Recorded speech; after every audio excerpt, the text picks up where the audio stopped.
With no money to flee the cramped and smoke-filled metropolis, most people could only dream of utopia.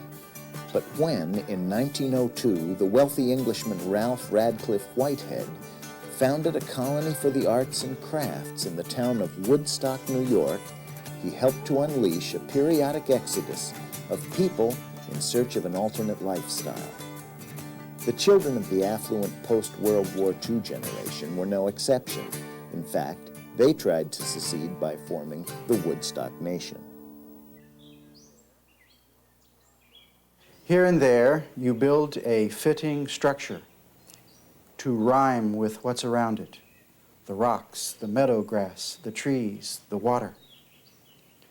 And learn to leave intact the wet roots of the swamp oak and the alder, and the trails of the deer up the ridgeway used these 30,000 years. Okay, Woodstock was one step out of the city.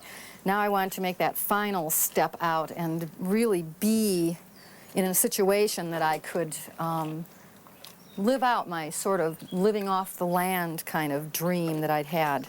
So I was asked by the woman who owns this property to come up here and start a community.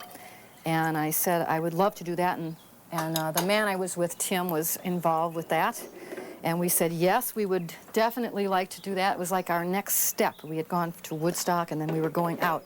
And it was wild and empty up here. The first winter we lived here, there were two guys living in teepees out in the field. And, I mean, I don't know how they could stand it. And there was the farmhouse. It felt like so desolate up here.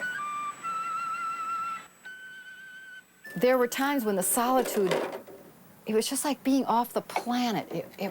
Sometimes it was so magic, and we would just forget that there was even a world. We would be up here for days and days. It was really incredible sometimes, and then sometimes it would be just like we'd be desperate for people to talk to. There was something called Whiz-Bang City, and it was people learning how to put together structures in 24 hours that were livable, and it was like a whole group of people that had come in to show people how to do this. We're building a log cabin, and I'm shaving the logs so that if you leave the bark on, the water will get inside the logs and rot them. Oh, within a couple of years we had built all the houses that are here now. I guess that's 6 of them. At one time, we had up to 30 people in the community, and that was when we still had the old farmhouse. And then we finally settled down to a core of 12 adults and 3 kids. It's a way of life which really helps you to break down all the patterns that were created in you and the other culture. Hey, the frog! Rainbow Farm is located in a beautiful rural environment. Its members hope to be able to live off the land as much as possible. I've seen 3 months ago, we supported ourselves by, we had the health food store in Woodstock. And, but it was too great a distance to travel. It's 30 miles away, and we wanted to be able to root ourselves in something that's here and that didn't take us into town every day. It was taking 2 to 3 people into town and taking a lot of our energy there. We've never had any schedules, or we've never determined certain people to do certain things, you know? We've always, everybody has always taken in hand what they think is the best thing for them, you know? Certain people do the animals, certain people do the bees. And we were making logs for that. We were making the log cabin. You know, and that's why there are those of us here that feel that the children should be left to be themselves pretty much, because we are not living in a total culture where we have so much to pass on to them that we can say, we know this is perfect, so do it this way because of it. You know, we're learning those things along with them. And we were really working well, and then the whole place burned down. And then it really changed things up here, because it was the first time that the owner, of course, was like, oh my God, I have a piece of land there with all these people living on it, and now I have a fire and I have to do something about this. she said the insurance, you know, that was the big one. Her accountant had said, you gotta get insurance and you'll never get it with all these people here and do something. You'll have to do something, you'll have to get rid of them. And she relented and she said, oh, you know, that 12 of us could stay here, but from then on, Nat and I had to assume responsibility for everybody else here. But we couldn't arrange with the owner to buy the land. It was too expensive. What Yola wanted for the land, she made us an offer. She wanted either $150,000 cash in 30 days, and the other offer was like $180,000 to be paid off in 7 years at 14% with a balloon payment at the end of 7 years. I mean, it doesn't even matter what I tell you because, quite frankly, we were all, forget it, and we said, well, can't do it. I finally just decided myself that I was done, that I was just going to stay here and make the best of this, and that I just didn't want to do this it just felt like it wasn't happening anyway, and I couldn't put my energy there anymore. It was very frustrating. So when I made that announcement, it was kind of interesting. It was sort of like release for everybody in a funny sort of way, and all of a sudden within the next couple of years people were bought a house and other people were building houses, and everybody, it was like the gates open, you know, out we go. And What happened to us was that we got deeper into our own personal lives and into our own personal businesses, and so for like the next 10 years we really focused on our businesses. We became very oriented to our work. maybe I just didn't know what I wanted to do, and that's how come I just stayed on here. I wasn't sure even anymore. When we moved from the farm, there was about 3 months that Merle and I were in terrible conflict about moving from the farm, so much so that Merle made an appointment with a marriage counselor, which we had never been to one. As a matter of fact, we just got married 5 years ago after living together for 18 or 17, so we weren't even married, and we went to a marriage counselor because she was very, very upset about us moving. Basically, we live in this very big, extravagant house, you know, that we've worked very hard for it, and we can afford it. But at times, you know, it's a little scary.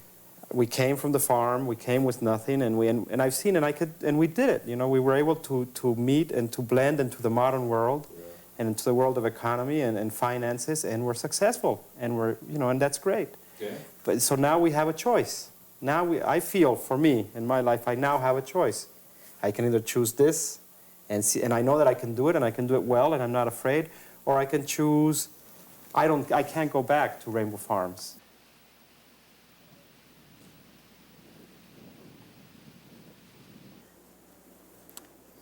This is one of the most well-built outdoor potties that we have.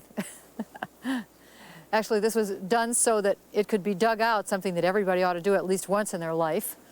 And if you lift the counterbalance on the back, you can push it forward and the trees catch it and hold it there until you're ready to tip it back on top. And all the while that it's lying on the trees, you can dig, dig, dig. It's amazing what humans can get used to. When Nat said, I'm leaving, I'm leaving the farm, you can just make your decision. And I decided that as important as the community was to me, that my individual relationship with my partner was even more basic, and that the community wouldn't be as meaningful to me if I didn't have that partnership relationship.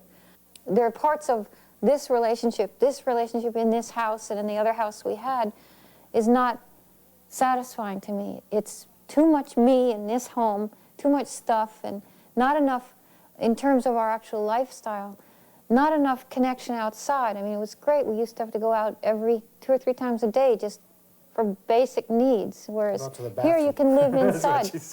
You can live inside for a week and not need to be connected outside. We were young and idealistic, and we didn't have commitments. We didn't pay taxes. We didn't have children.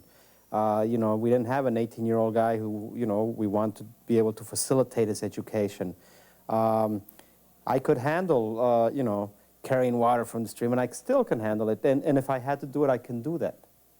I got there because I landed there.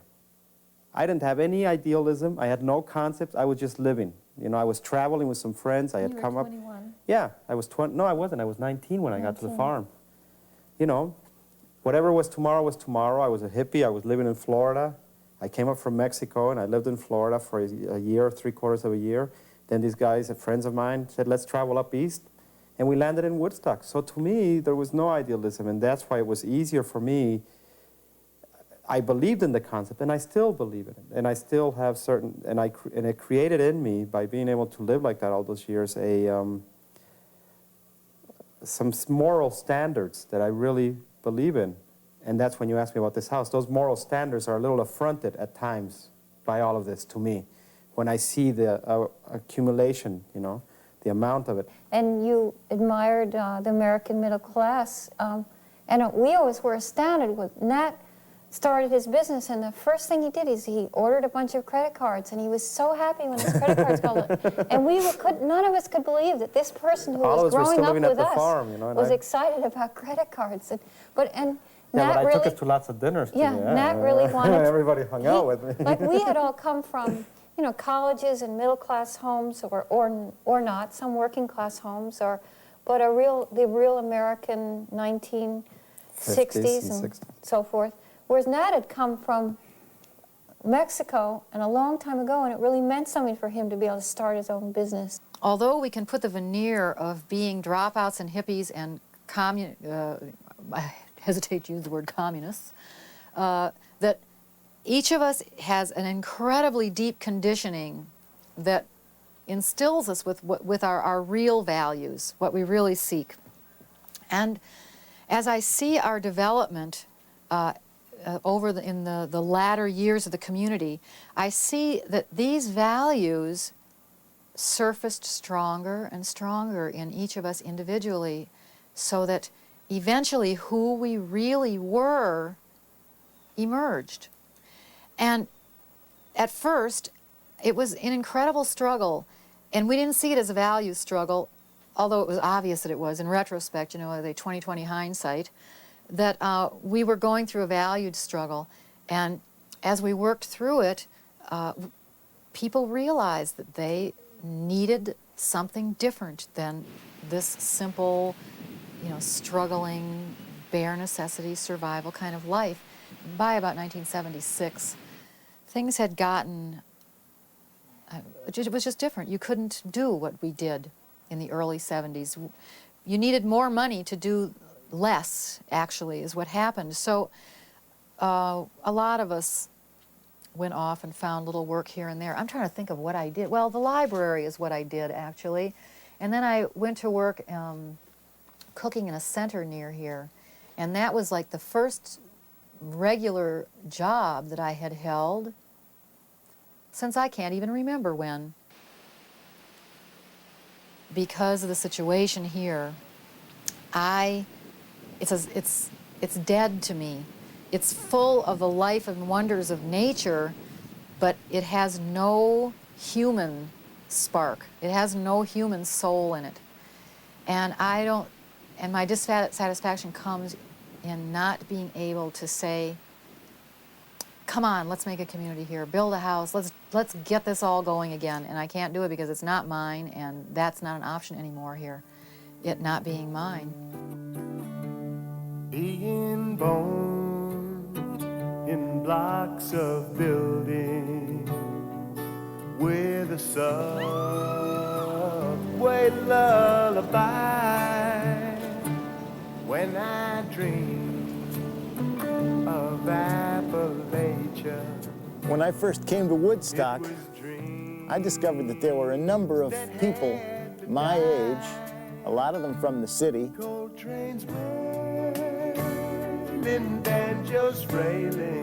people who were, many of them involved in folk music, alternate lifestyles, poverty, and youth.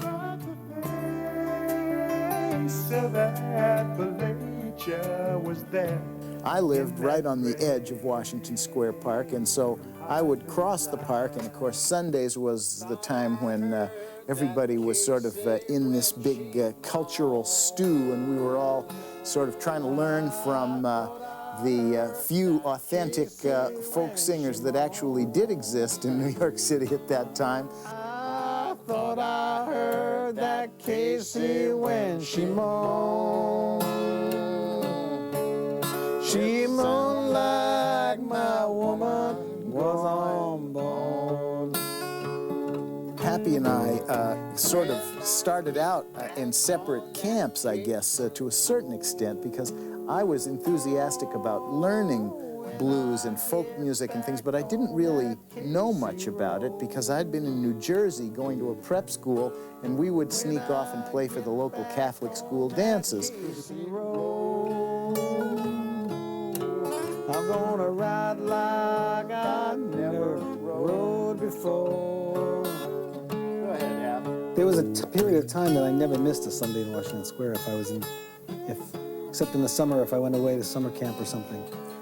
But I can remember riding on the subway from the Bronx in the 50s, going down with my guitar. At the time, in the late 50s and early 60s, we all wanted to really be rambling guys. Man, did I ever want to ride the rails. Oh, yeah. Yeah. I didn't know what it was, but I wanted to do it. Oh, and we'd hear... I remember one time when I was a teenager, I thought, wouldn't it be neat if we had another depression so I could get on a freight train and ride bum somewhere. around, you know, be a hobo. Yeah. Instead of this school stuff, you know, instead of going to college. I was born and raised in the Bronx in New York City. My father was a dentist, and I came from a family of professional people. But when I was in high school, I guess it was, I went to a concert of Pete Seeger's.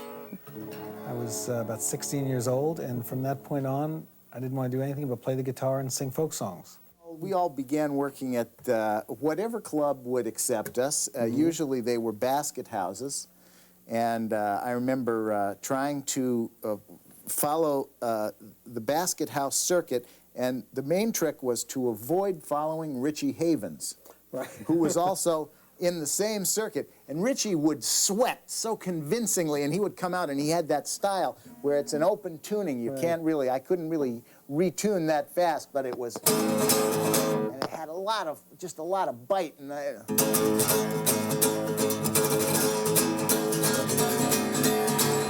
and he would sweat, and the sweat would be pouring down, and the coins would be going into this little basket. And by the time I got there, of course, pockets were empty. You're right. And so the white kid went home broke.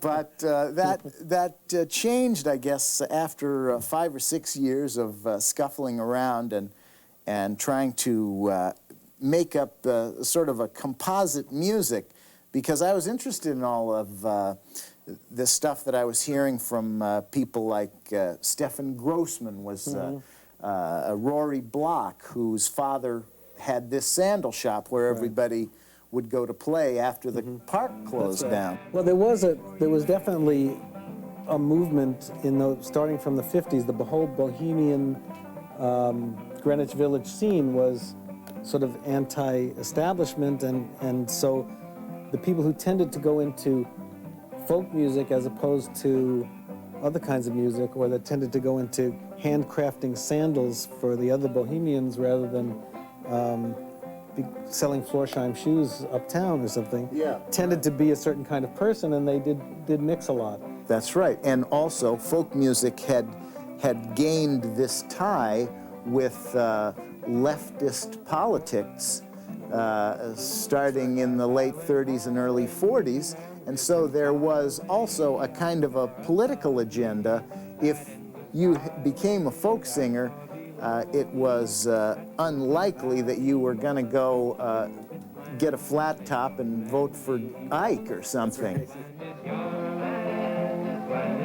We simply denied the permit. We were called disreputable musicians. For our freedom, we shall not be. I don't know, what do you want?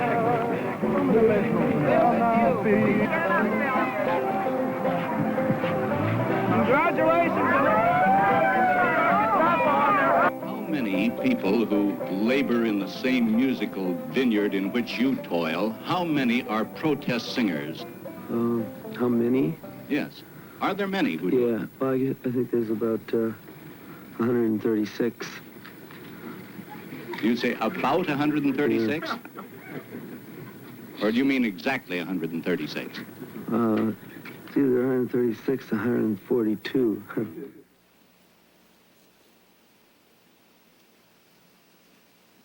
When we first moved up here, we lived up in Birdcliff. Rented one of Peter Whitehead's cabins up there, and Bob was a neighbor, and we had known him since about 1961 or 62 in New York at the time. And he lived a stone's throw away from us up in Birdcliff. And he was also raising a family at the time. He was having a series of babies at the time, he and his wife, and we had a family going, and so we did a lot of family things together. When I first moved up here, I had no visible means of support, except for a couple of guitar books that I had written, and that I was continuing to write guitar books at that time, which was giving me a little bit of income from royalties. So I couldn't really live up here full-time without going back to the city pretty frequently.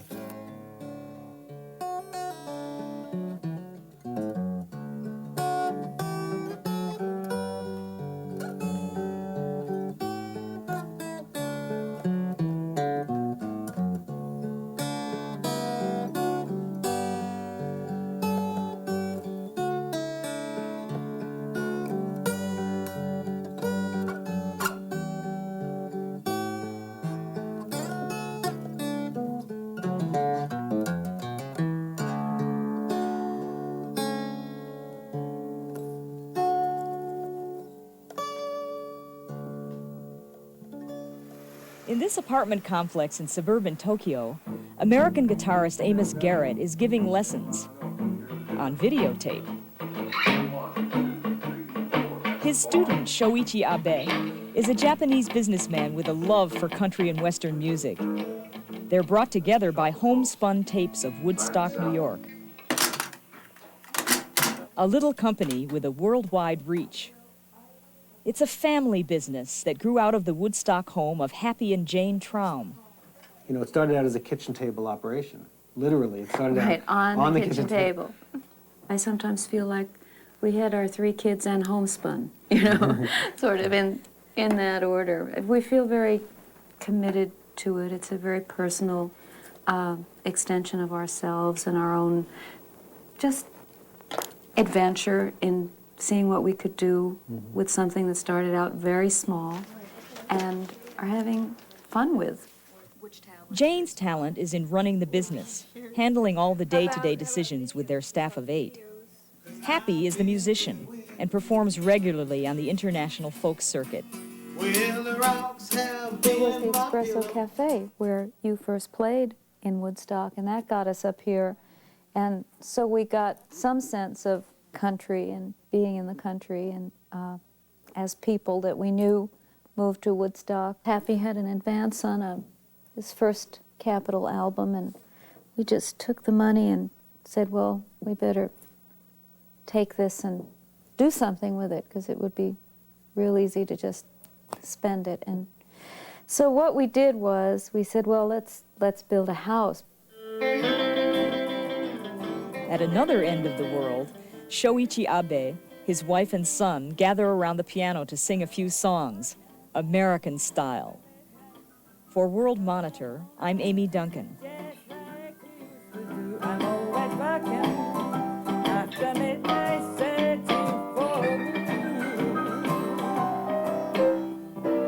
Woodstock, for me, started a long time before the festival. I had actually been living in California and went to my record company one day, and all throughout the halls there were enormous posters. They all said, Alice Cooper. And I thought, you know, it might be difficult for a few years for John Sebastian to live in an Alice Cooper world. And so at that point I said that I had better end up back where I can do day-to-day work, concerts, as many as possible. And that ended up being on the East Coast. So suddenly there I was back again at the Millstream Hotel, playing guitar with Fred Neil, and wandering around the streets looking for a place to rent. When suddenly, California called. They told me I had an enormous hit on my hands with a little television show theme song that I had written sort of on my way out of town.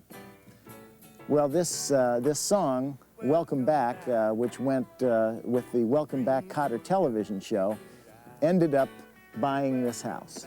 To that same old place that you laughed about.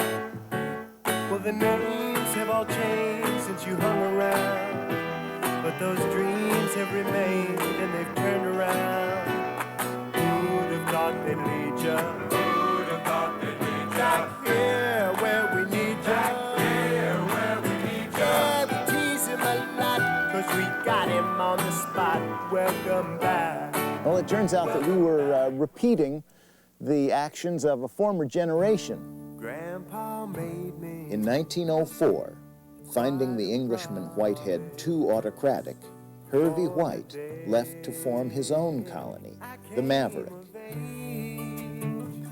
He said we'd walk through Appalachia. In 1916, to pay for the communal well, Hervey White staged a festival. These Maverick festivals became an annual event.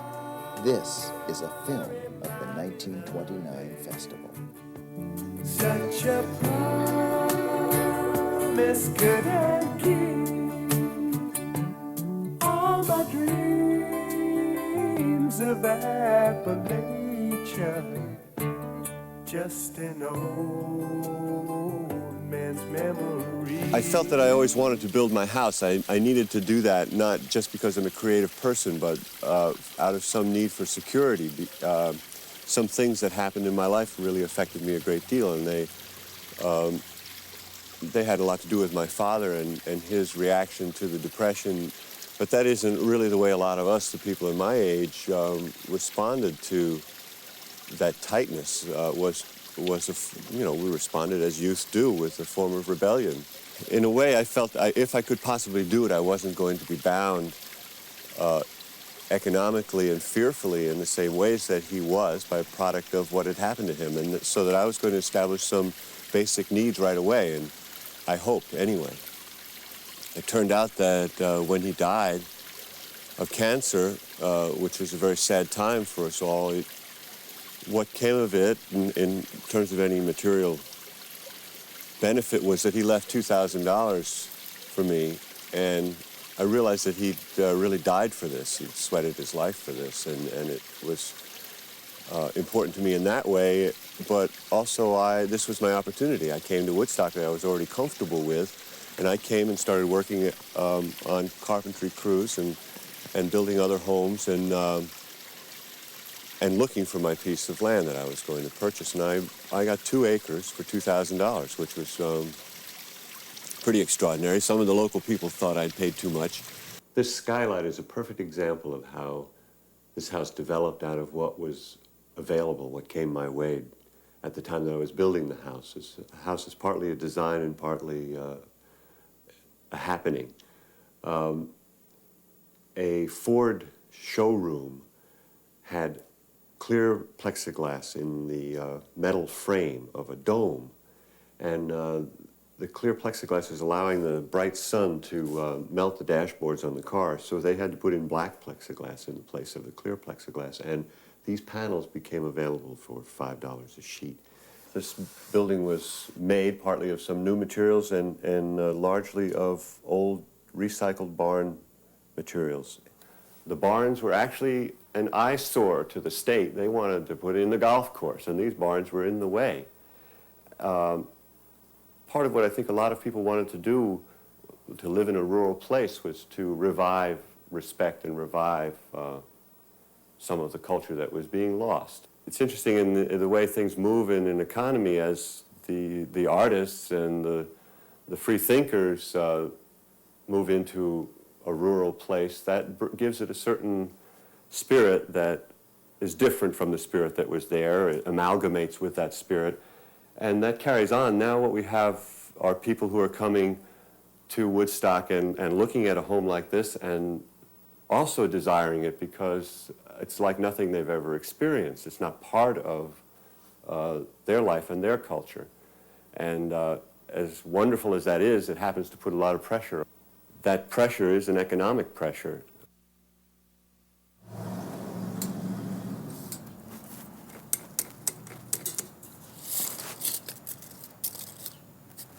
Ooh. All righty.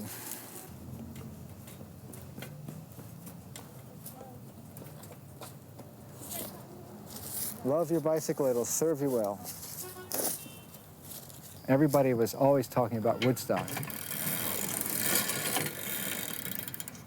One of the band members' mother was from Tanglewood, which is a housing development near Woodstock. We came up here to rehearse in their house. And, this bicycle is about done. Let's go through the gears. I walked down Tannery Brook Road about 11 o'clock at night, got totally lost because there were no street lights. And I wound up somewhere on Ohio Mountain. And I spent a good part of the night trying to find my way back to town. And I said to myself, when I get the chance, this is it. I was looking for the allegorical garden that Thoreau talked about. Excellent. The kind of garden that didn't have an end, and it was much more serene and glamorous, much more magnificent than any garden ever made. Created. One tuned-up bike. Just, you're spending your time in a virtual paradise, and you can't become jaded. That's why I haven't left. So, I moved more toward art school and music, played music in college, got a degree in art, and as far as I can see, there was really no conflict with my father, who was a general in the Army, because he was an artist and a musician in his own right. I think he was really happy that I had seen a different light, a different direction than my two brothers. When I came here, I had about 3 dozen guitars, very more or less rare guitars, acoustic and electric. I remember the people who wanted them, and I just wrote to them, and I said, it's available if you want it. And I gave them away, and I sold them. I started collecting bicycles. I gave them all away. When I collected all the windows and doors for this house, I couldn't give them away. Nobody wanted them, so I built the house. Then I had this house, and I felt a need to get more away from a hermit lifestyle, so I sold it to the first person who showed an interest in it. I guess I spend most of my money eating now, which is about $300 a month, which is, to me, a lot of money, but it's worth it because that's my whole social life. I've never asked myself any questions about the future, and because it seems to come to me moment by moment rather than in large lumps, like 10 or 20 years at a time. I can't think that far ahead, so. Building this house was strictly a whimsical thing. A classic version of a person having an idea and setting about doing it without any thought about falling off the roof or hitting my hand or can I afford it. I just had what I had and looked around for the cheapest way of doing it. And you still can do it today. I go to the dump twice a week, and I get old bicycles for what is going to be my business in the next 10 or 20 years is building bicycles from dump bicycles and selling them. It's a hard lifestyle, but we have people who pick brass, people who take apart the aluminum windows and sell the aluminum. Rather than contributing to the mega steel industry, I feel I'm taking away from it in a good way, you know, reusing it.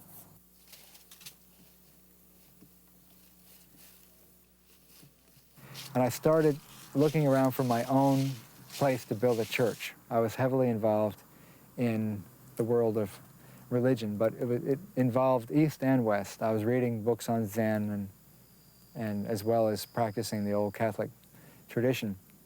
I wanted to build a little chapel. So I came and I met this man on Glasgow Turnpike here who had this land for sale, had a barn on it. I had enough money to buy 3 of the acres on the edge right here. And I set about building what I thought a house was. which came from my memories as a child of seeing a picture in a magazine of a Tudor French gatehouse by a bridge. It looked pretty much like this. Had a tower. The man sat in the tower and worked the bridge, the old bridge, which was raised and lowered by a team of mules, and I read all about it. And I wanted to build something that was very archetypical of useful architecture, and I was going to use it as a church. However, I got more and more away from the church as I got involved with worldly life down here, and I finally got back into music about 1979 or 1980. But in those 3 years, I spent the summers out here when it was warm, just with a hammer and a saw and a drill, just carving each little piece and putting it on. It took a long time, very slow, but I had no deadline. I remember how my father put things together, and he always measured very carefully, so I just remembered that, measured very carefully, and it really helped avoid a lot of time wasted. Everything about a house I had never done before, so everything was the first time. So I spent about $1,100 on materials for this house, all total. I figured it was about $1,100. The well cost $700, almost as much as the house. And $50 for nails and screws and whatever, and hinges. So you have a house for $1,200. Good water. These porches right here, this is a two-story section, Cambies, to collect the heat that comes over the roof of this one story. I began teaching in the late 60s at City College, architecture, and about 1970, I remember one of my fellow teachers and I had this idea that we would have our students make structures, each one of them make a structure for themselves. We would take those structures and transport them on whatever vehicle we could find to a place in the country and build them and call what this place would be Whiz Bang Quick City. We're at Whiz Bang Quick City, 1972, with Les Walker and some of the veterans from last year. Les, could you tell us something about Whiz Bang this year and last year? Yeah. So we got some land in Hudson Falls, New York, and we rounded up about, I'd say 200 to 300 students from various schools throughout the Northeast. We sent posters out and so forth, and so we had this date that we had all planned to meet up there. It was a Saturday morning. We arrived about noon, and we were met by, our caravan was met by a group of policemen who informed us that we were a bunch of hippies that were riding motorcycles and were really into sex and rock and roll. I pointed to our cars with all the structures on top, but they had an injunction against our building this community. So we called the American Civil Liberties Union at that time, and they gave us the name of Jerry Wapner, who was apparently one of the heads of the American Civil Liberties Union in the Northeast at the time. I called Jerry, and Jerry said, you can't do anything until Monday, because the courts won't be in session until that time. So he said, why don't you come down here?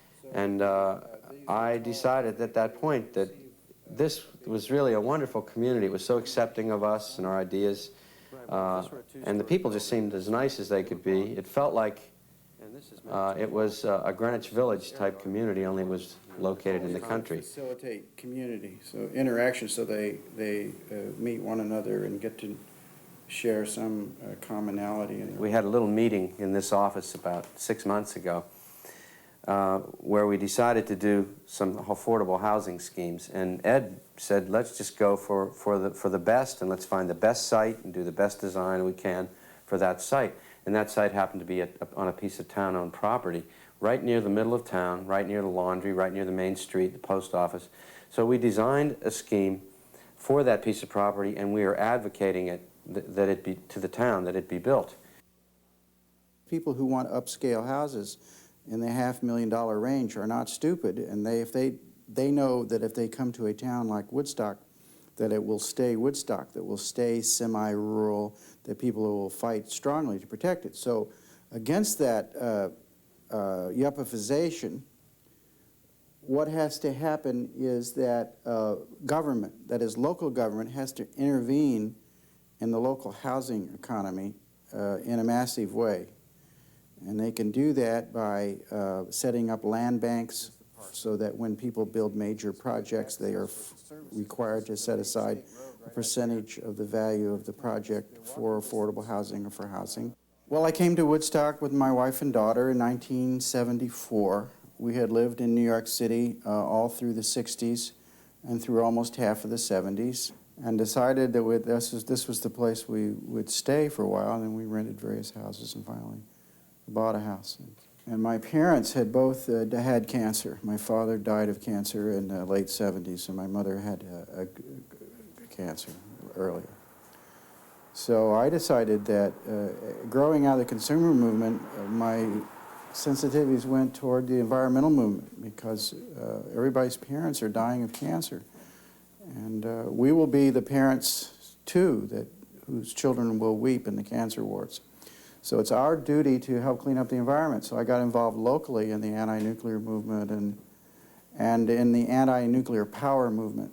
This little Taj Mahal facade is the side view of the bank building that was built to please the need for a drive-in facility in the 60s. There was a fetish in the 60s that all banks around here had to have drive-in windows. So they tore down a beautiful old home in order to make this little brick drive-through bank branch, and then they closed it down and moved to a mall a few years ago.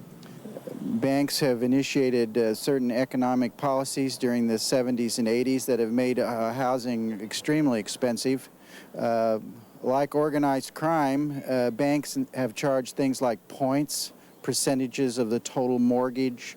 They stick on ghastly legal fees. Often the attorneys are associated with the bank so that you pay for the bank's attorney. Often a bank will make unnecessary tests to be performed by a future owner. They can require all kinds of studies. They do everything but make you certify there isn't ghosts in the house. So interest rates are too high. Dante would have put these banks right in the bulge there, where he put the usurers in his Inferno. That's yeah, that should be. That's an up-to-date total of what's owed, but it subtracts the money that we have in the bank. My father worked in the garment industry in New York City. He used to take me there when I was a little kid. I would go in with him. It's really 8-1. We would ride on the Long Island Expressway into his office when I was little, and I'd get stuck in these massive traffic jams. I remember thinking to myself, why would anybody want to do this?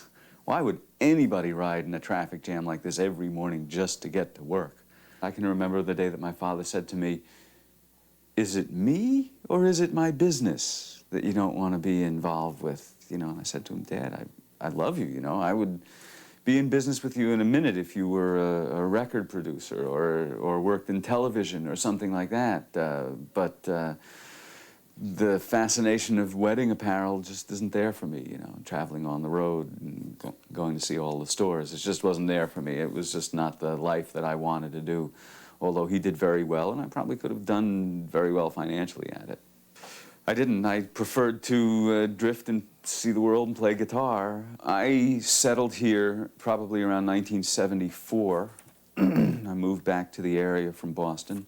In those days, supporting myself was kind of a relative term because you could get by on whatever you could get by on. From that point on, I never went hungry. I always managed to play music. I got involved with a couple of musicians. We did a lot of traveling on the road throughout New England. Phone again? Sure. Could you come in for a minute? Thank you. At the time, it was a bad choice. Sure. Any time anybody offers me something that's worth $40,000 for $10,000, I'm going to tell them to go away. Yeah. Especially if they're a politician. But it wasn't $40,000.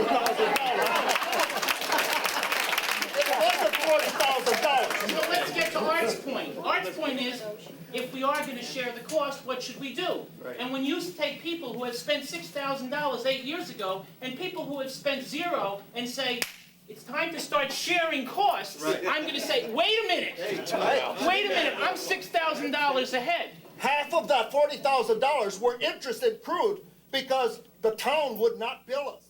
Right here along Route 212. And you make a neighborhood commercial district out here. The economy of Woodstock is fueled in great part by people who live at home doing computer businesses, mail order, carpentry, construction, design, writing, music, art, crafts, light manufacturing, all kinds of things they do in their houses. So we encourage home occupations throughout the town in the new zoning law. So the commercial base of the town is broad, and then the specific retail commercial activities are limited to specific grid points within the map so that it would be organic. We went to the New York State Department of State, where you have to file a local law, and they told us that the law was written on the wrong paper.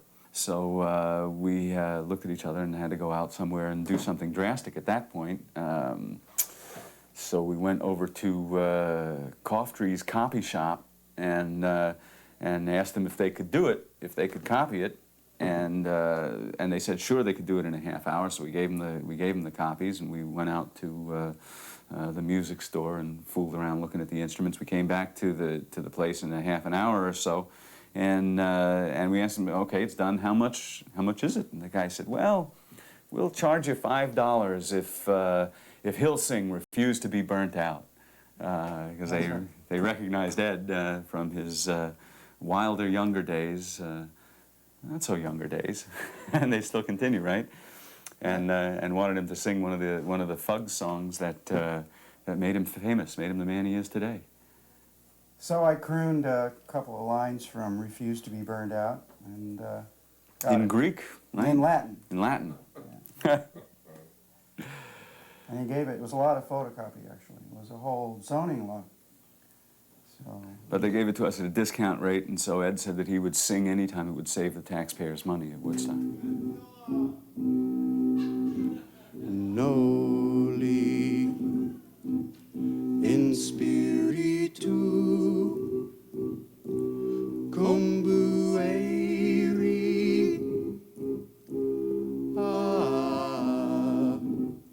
Rather than the proud owner, I always just feel like I get to live here for a while. And pretty soon my daughter, I hope, will be doing the same thing. She was 5 when she first started coming here. Yeah. And now she's in college. And the thesis that she wrote to get into her university was about how much the cottage meant to her through her life growing up. I built this with my own hands and with some loans and essentially materials that I scavenged for. Otherwise, I might not have been able to do it, or if I was to try to do it today, the terms would be extremely different.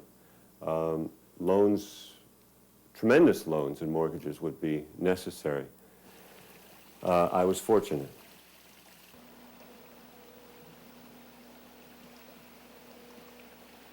If we were to try to build this house today, it would be impossible, I think, for us to do it.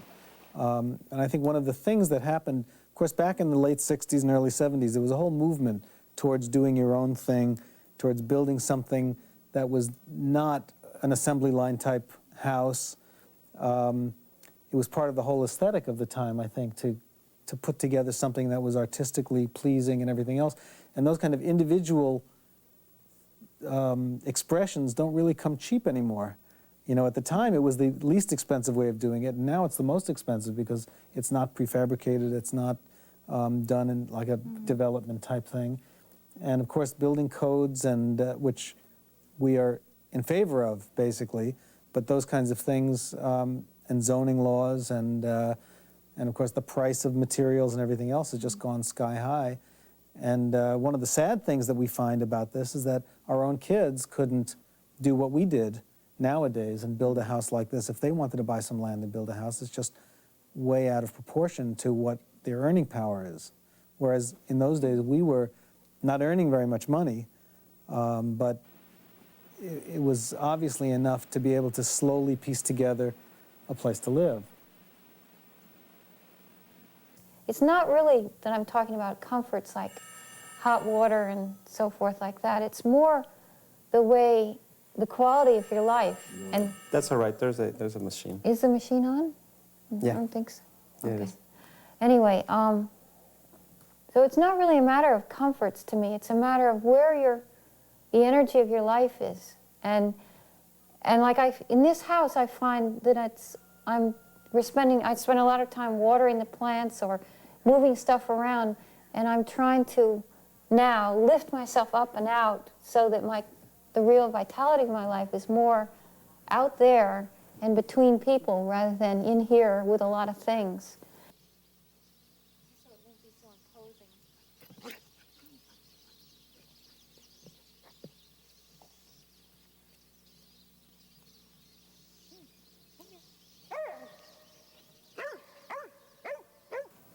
If this piece of land were mine, you can believe that there would be people up here this coming spring starting to build houses. I can't imagine a piece of land like this sitting like this, and I mean, nobody on it, wasted. It's absurd to me.